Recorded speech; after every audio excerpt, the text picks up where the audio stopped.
Hello and welcome back to Hark the Pod. I am your host, Lucas Thomae, the sports managing editor of the Daily Tar Heel. And I'm joined by assistant sports editor Gwen.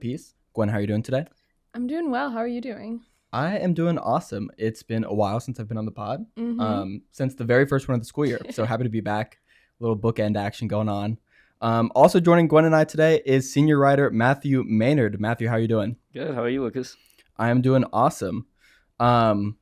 One thing about the three of us is we were all at Carter Finley Stadium last night. This is true.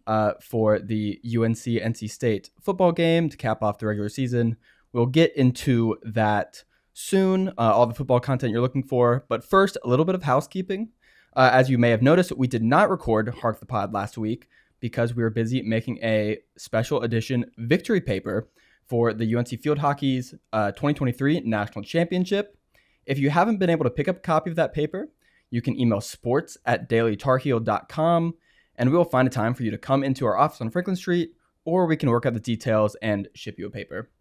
All right, so let's hop into it. As I mentioned, we were all at Carter Finley last night. We saw what you can really only describe as a sort of like real disappointment, letdown game for UNC. UNC finished out its season winning 8 games on the season, but losing 4 of its last 6. So a 39-20 loss for UNC last night. That marks the 3rd consecutive loss to the Wolfpack for the Tar Heels. A real slow start for UNC in the offense, which is something that you haven't really come to expect this year. But UNC on its first 5 drives, they were all 3-and-outs, or Drake May fumbled the ball away on the second drive of the game. Meanwhile, NC State's offense could not be stopped. They scored on their first 8 drives of the game and really just put UNC into a hole that became like impossible to climb out of really early on. UNC sophomore quarterback Drake May finished with 254 passing yards and 106 rushing yards. A lot of that came in the second half when the offense started to get a little bit more into a groove and Drake May started to put the team on his back. Still was not enough. Omarion Hampton, sophomore running back, who ranks top 5 in the nation in rushing yards, had a very slow night with only 28 yards on the ground. So his sort of quest for the rushing title is in question right now. NC State dominated early. As I said, they led 26-7 at halftime, eventually won 39-20. May was hit really hard at the end of the game, left with an ankle injury late in the 4th quarter, eventually came back on UNC's last drive, all for naught. Sort of Mac Brown attributed that to his toughness.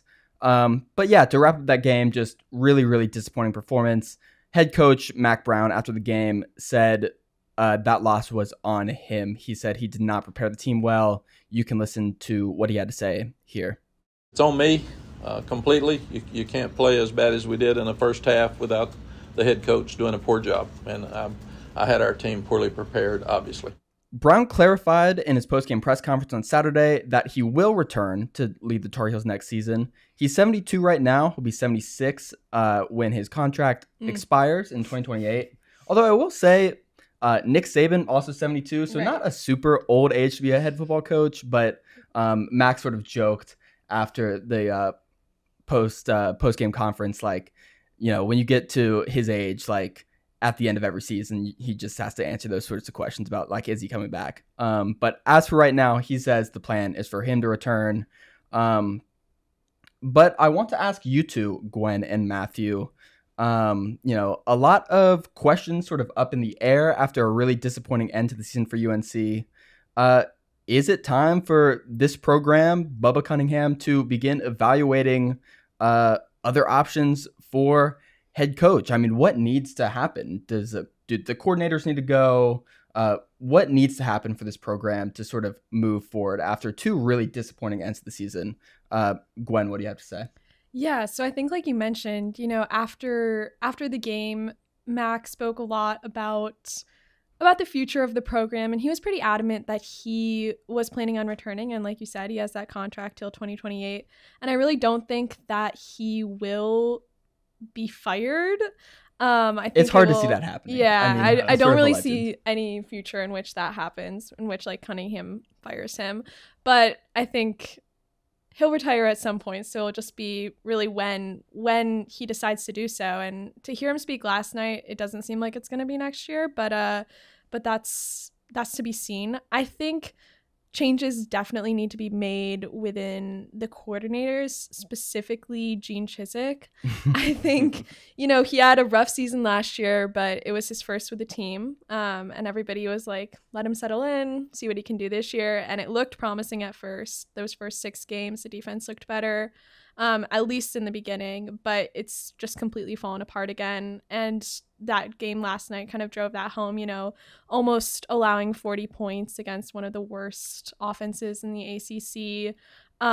Just no secondary really at all. It was just a bad performance to cap off a bad end to the season. And so I think after those last 2 years, something needs to change. And I think that will be what does. Yeah, Gwen, I tend to agree. I mean, you started off the season with almost like a glitter of hope for the defense. As I mentioned, the last time I was on this pod was like right after the season opener against South Carolina. And the defense looked really good. Yeah. I mean, they got a lot of pressure on Spencer Rattler, just looked really, really comfortable. And Ced Gray, the sort of like de facto leader of that unit all season, had talked on and off about, they weren't going to let what happened last year happen again. Right. And it happened again. I don't know what else to say. So a bit damning for assistant head coach for the defense, Gene Chizik. Matthew, what do you think needs to change with this program? I agree with both of you, what you guys are saying. I mean, I don't see a world in the future in which Mac Brown is fired. I think it'll come to a point where he retires eventually, whether that's maybe after the season, I don't know. I doubt it, especially how adamant he was after the press conference, responding to the question with just a simple, yes, I'll be back. Kind of makes me think he's not going anywhere, but I definitely agree with you guys about Gene Chizik. We saw, his defense kind of crumble last year. They did look a little bit better at the end of last year in a couple of those games, only allowing, like 17 points in a couple of those games. But this year, things just really haven't changed. I mean, in the offseason, you get rid of Dre Bly, who now he's at the Lions and is doing pretty well up there. So it makes you question, was it a position coach problem or was it just the defensive problem in general? And I think it's a defensive problem. I would not be surprised to see Gene Chizik gone after this year. But, I mean, that's a decision up to Mac. I don't think Bubba's going to fire Mac. I mean, but it is. It's almost out of the question. Yeah, it's out of the question. Right. But, I mean, you get to a point eventually where Bubba's got to decide what he wants from this football program. Like, are you satisfied with 7 to 8 wins a year? And in the past, yeah. Like, most Carolina fans would be happy to have an 8-win season. But I think when you have a quarterback like Drake May and then one before him, Sam Howell, when you only have an 8-win season and then obviously a 9-win season last year, you're a little bit disappointed. I mean, they're two of the best quarterbacks in program history. So it's just a question of, can they churn out talent and can they keep producing at a high level? And if Bubba decides not, then I could see some coaching changes over the offseason. Yeah, Matthew, that's a great point you brought up where, if you're just a generic football program in a vacuum, 8 wins a season is solid, right? But as you said, UNC, next year is going to have 2 former quarterbacks starting in the NFL. With Sam Howell and Drake May, those are 2 sort of arm talents that were, lauded as almost like generational talents for this program. And you just haven't been able to see UNC like get over the hump, even with those like really, really great talents under center, which brings into question like the sort of staff around the program or just like the general mojo. Gwen, you wrote last night about what may be May's final game as a Tar Heel. It's unsure if he'll play in UNC's bowl game, which is yet to be named. Shout out Tony the Tiger Sun Bowl, Pop Tarts Bowl, whatever they may be playing in December. He's almost certainly going to declare for the 2023 NFL draft and will be a top prospect. What were your takeaways from his performance last night? Yeah, it was just a rough game for May all around. I'd say he started off kind of in a rut and never really got out of it throughout the whole game.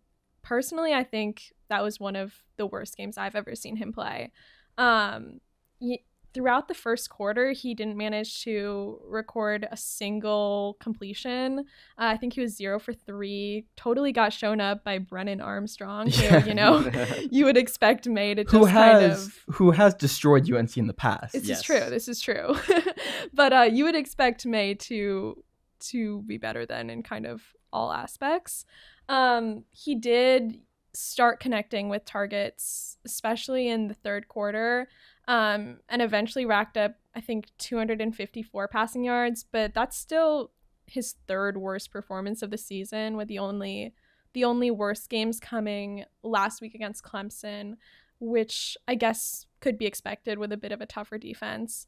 And then in that double overtime game against App, where nobody really played very well, it was just completely rushing offense. But yeah, it was just a really shaky performance for him, and not what you would expect in what's likely to be his last start for UNC. And so just kind of a disappointing end to his career here. I mean, he'll definitely be remembered as one of the best quarterbacks that UNC has ever had, but a really disappointing end to that career. His last, like Lucas mentioned, he got injured in the fourth quarter, came back on. His last play was an interception, probably his last pass as a Tar Heel. Just kind of, I think after the game, he described it as the dagger to the game. But yeah, just kind of. Which you could say the dagger was a bit earlier than that. Yeah. But right. Kind of a disappointing game for him. And that was my big takeaway. Yeah, absolutely. I mean, May is someone that you've come to expect. Mac Brown said it, after games all season, the offense is the offense. Well, the past 2 games, the offense hasn't been the offense that you've come to expect from UNC. So yeah, just a bit puzzling when it's all said and done. But looking ahead, UNC is bowl eligible, of course. They're 8-4. We do not know when or where the Tar Heels will be playing. So just stay tuned for our coverage on football going forward. After all those conference championship games wrap up and the bowls are announced, we will be back to wrap up football coverage on the season. To wrap up this conversation, I want to go around a circle. I have a question for everyone. If you could sum up this season with one word, what would it be and why? You got to back up your argument. All right. Do you guys have your words? Yeah. Okay, so stick with me for this one, but I'm gonna go with squandered. Just the season started off so strong. I think it was on such a high note, such high expectations.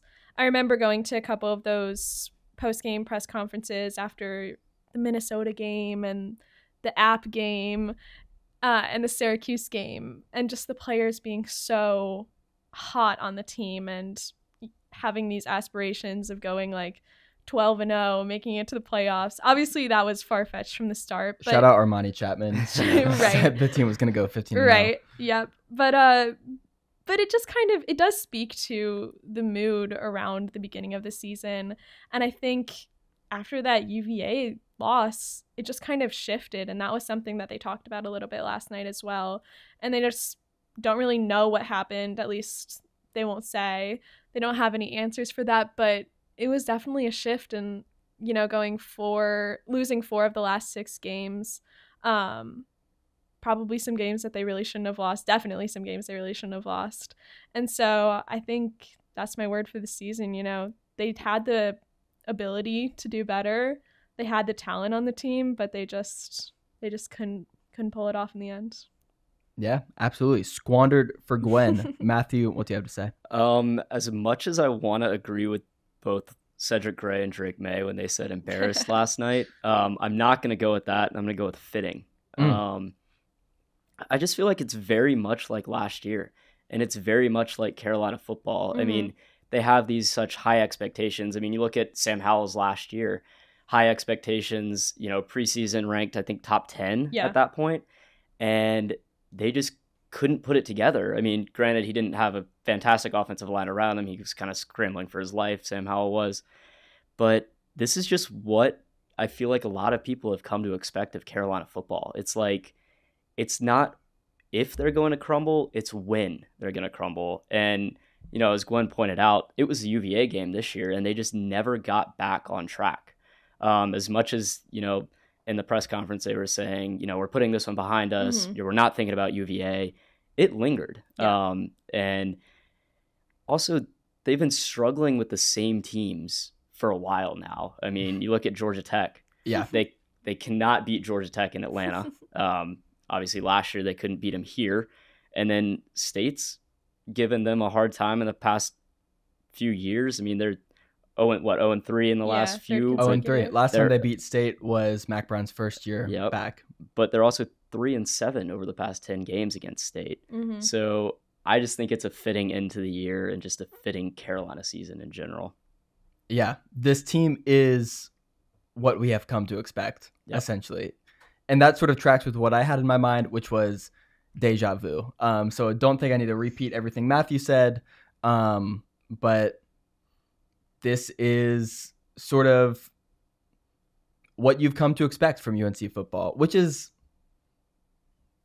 maybe a bit sad to say. I don't know. Does it feel like we're dunking on them? But this is just a team that, like, you've seen time after time, like, really struggle to finish out the season strong.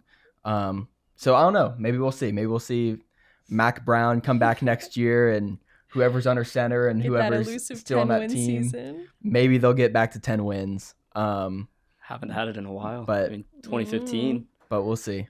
We'll see. I think it'll be tough to get to 9 this season. Alrighty, and now let's talk about some women's soccer. So the third-seeded UNC women's soccer team played on Friday night. We're recording this on Sunday. The third-seeded UNC team established a 3-goal lead in the first 20 minutes against number 1 seed BYU, but ultimately lost 4-3 in the NCAA tournament quarterfinals. The Tar Heels had previously defeated BYU in the tournament last year. To help us break down that game, we are joined by special guest, senior writer, and lead women's soccer beat writer Noah Monroe. How are you doing, Noah? I'm fantastic. Never better, honestly. Yeah, so I have some questions for you about the game. You are obviously covering it, and you have a sidebar that should be up on our website when you are listening to this, so make sure to check that out. But yeah, despite an early lead, BYU staged a second half comeback, scoring 4 goals. Noah, how did they get this done?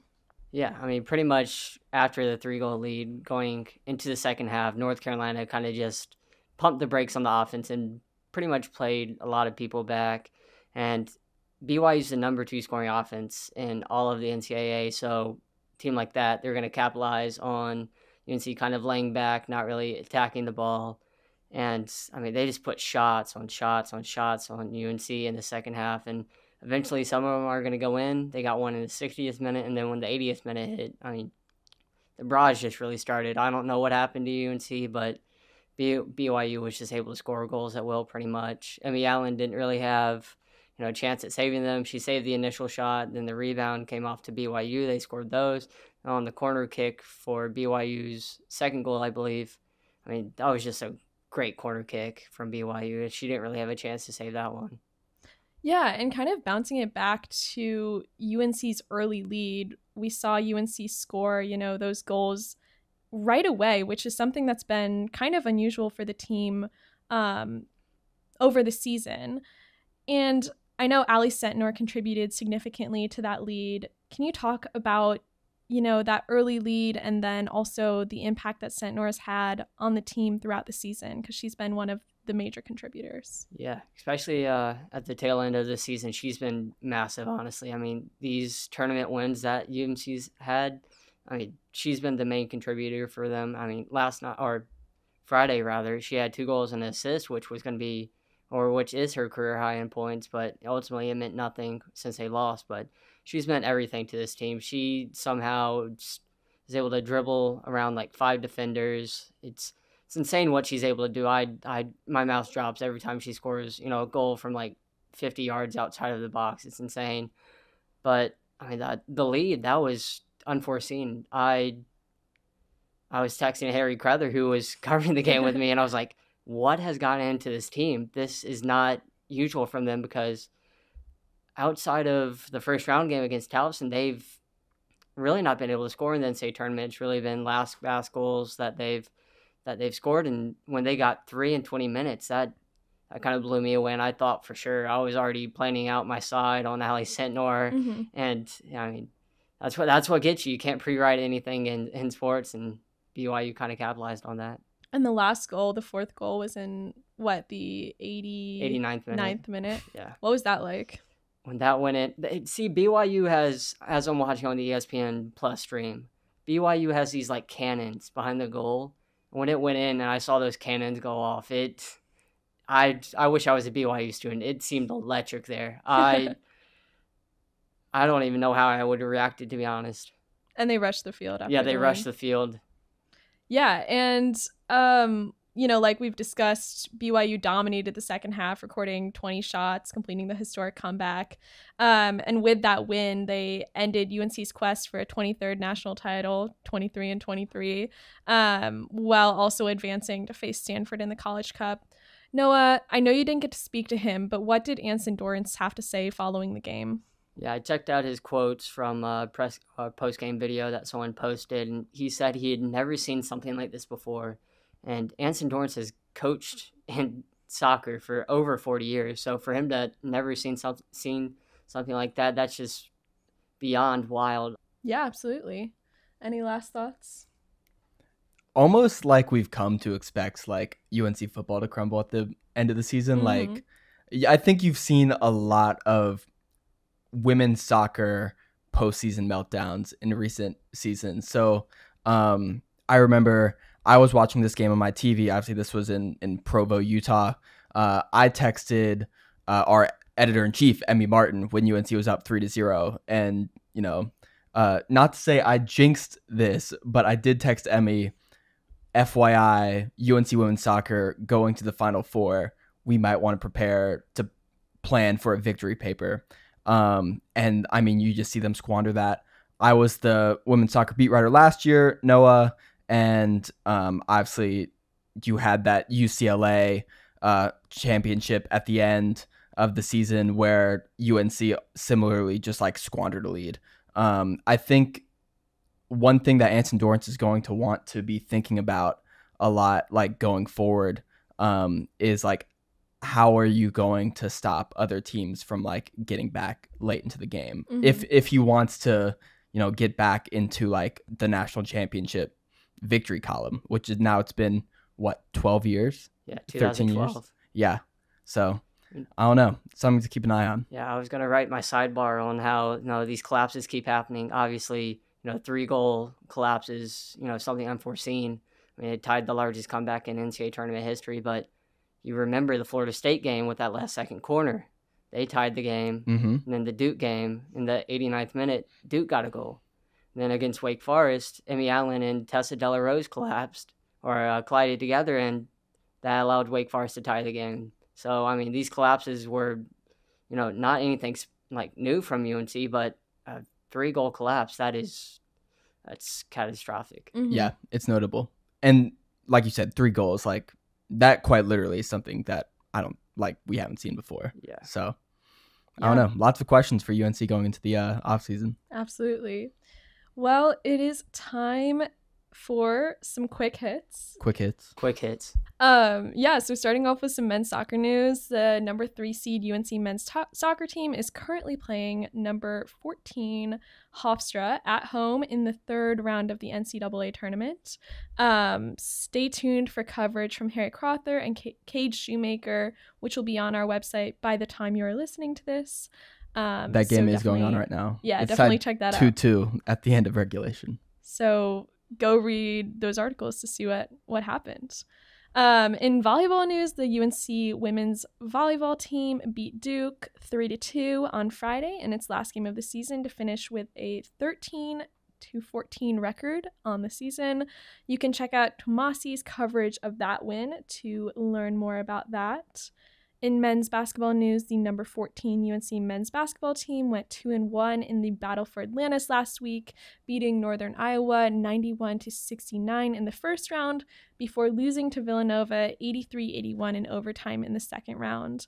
They bounced back, however, and beat number 20 Arkansas, their first-ranked opponent of the season, in the consolation game to round out their trip to the Bahamas. And then finally, for women's basketball news, the number 18 UNC women's basketball team split games in the Gulf Coast Showcase, beating Vermont 54-51 on Friday, before falling to Kansas State 63-56 yesterday. They are currently playing Florida Gulf Coast as we record this. They just ended. They lost. They just lost to some breaking news. They just lost to Florida Gulf Coast 64-65 in their last game of the Gulf Coast Showcase. So we will have coverage of that game brought to you by Anna Leibel on our website. And finally, some shout outs. Thank you so much for listening to Hark the Pod this week, and be sure to keep a lookout for the next episode next week. This episode was brought to you by me, Gwen Peace, Lucas Thomae, Matthew Maynard, and Noah Monroe. And thanks, as always, to our audiovisual team and Adrian Tillman for the theme music.